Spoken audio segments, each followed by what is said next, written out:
Hello everyone, my name is Ryden from Haggerty AgRobotics, and today I want to be taking you through the Altus NR3 from Septentrio.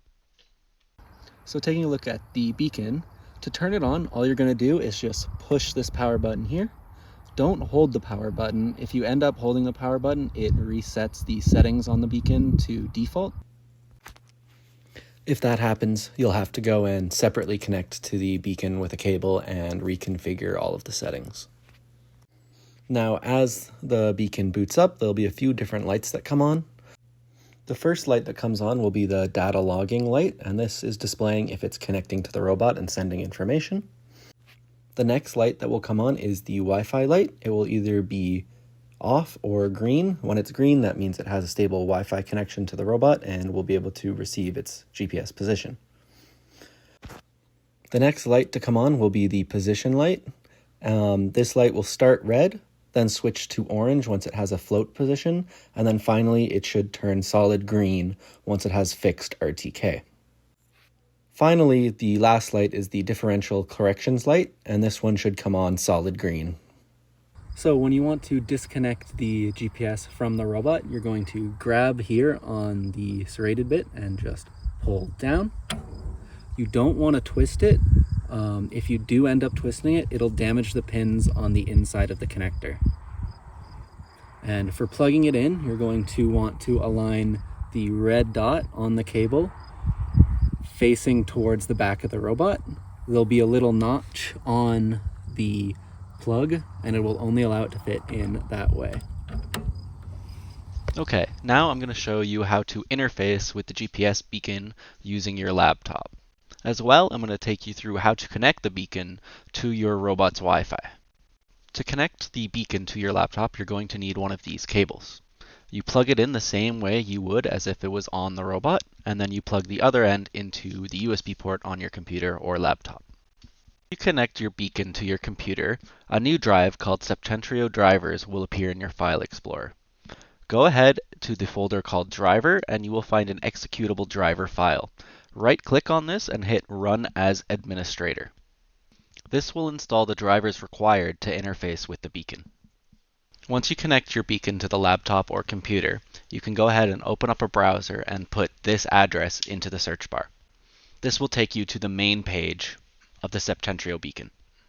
Open up the main page, this is what you will be greeted by.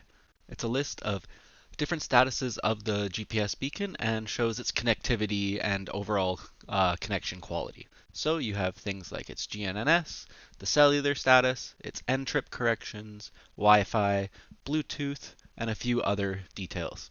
Now, most of these you won't need to worry about too much. The main things you want to be focusing on are the RTK quality in the top right corner, making sure that is labeled RTK fixed and you're getting a good signal overall from the beacon. Now I'm going to show you how to reconfigure beacon to connect to the robot's Wi-Fi. This will also help if you accidentally end up resetting the beacon. So to do this, you're going to want to head on over to the tab at the top called Communications. Under there'll be a tab for cellular. You're going to want to go ahead and go there. Once you're there, you're just going to want to turn off the cellular connection and hit OK. This will save that setting. Then you want to head on over to the Wi-Fi tab and open it up and change its mode from access point to client.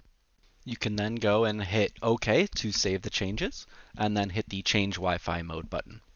Now once you've done this, you can head over to the configure networks button, and this should show the list of available Wi-Fi networks, but sometimes it doesn't always show up on the first try. So you can go ahead and add the network manually. You'll just type in the name of the robot's Wi-Fi network and put in the password for that. It's the same one you use with the Naio companion app. Once you add that Wi-Fi network, it should show up as a known network and that you're connected to it. As you can see here, we got the Wi-Fi networks to show up, and we are connected to the Oz SN26 Wi-Fi network. And here on the Communications tab, you can see the connection is green between the robot and the beacon. Now heading back on over to the overview page, we can take a look at everything and see that everything is green. We have good connections in our Wi-Fi, our N-trip, our GNSS, and our RTK quality is fixed.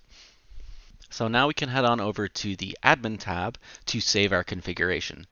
So once you hit that, just go to Configurations. you're going to want to set your source to current and your target to boot. And this will save it so that whenever the beacon turns on, it turns on with these settings we have saved. And you can hit OK to save that to the beacon. Another thing you can do is save your current configuration to user 1. This will just make things easier if anything gets erased or reset to just set user 1 back to boot, and you'll be good to go. Well, that wraps up this video. If there's any questions, please leave them in the comments below. Thank you guys for watching, and we'll see you in the next video.